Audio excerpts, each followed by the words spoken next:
Sir sir sir ఆగండి ఆగండి ఆగండి, ముందు కాంజుగేషన్ అంటే ఏంటో చెప్పండి.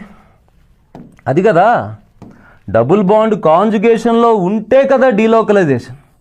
ఇక్కడ అది లేకే కదా, డబుల్ బాండ్ ఉంది, ఆ డబుల్ బాండ్కి కాంజుగేషన్లో ఇంకో డబుల్ బాండో, ఇంకో ట్రిపుల్ బాండో, ఇంకొక ప్లస్ ఛార్జో మైనస్ ఛార్జో డాట్ అవేవి లేవు.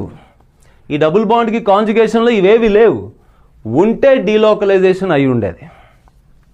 Then that delocalisation leads to resonance separated by single bond. Conjugation means separated by single bond. Double bond single bond तो separate है conjugation. Double bond single bond तो separate है conjugation. Double bond plus charge single bond तो separate है conjugation. అంటే ఇక్కడ double bond plus charge కాంజుగేషన్లో ఉన్నాయి. అంటే ఈ ప్లస్ ఛార్జ్ ఈ పై బాండ్తో కాంజుగేషన్లో ఉంది, ఆ పై బాండ్ ఈ పై బాండ్తో కాంజుగేషన్లో ఉంది, ఈ పై బాండ్ నెక్స్ట్ పై బాండ్తో కాంజుగేషన్లో ఉంది. కాంజుగేషన్లో ఉన్న వాళ్ళందరికీ డీలోకలైజ్ అయ్యే అవకాశం ఉంటుంది. పాపం దీనికి కాంజుగేషన్లో ఎవరూ లేక ఇక్కడే లోకలైజ్డ్గా ఉండిపోయింది.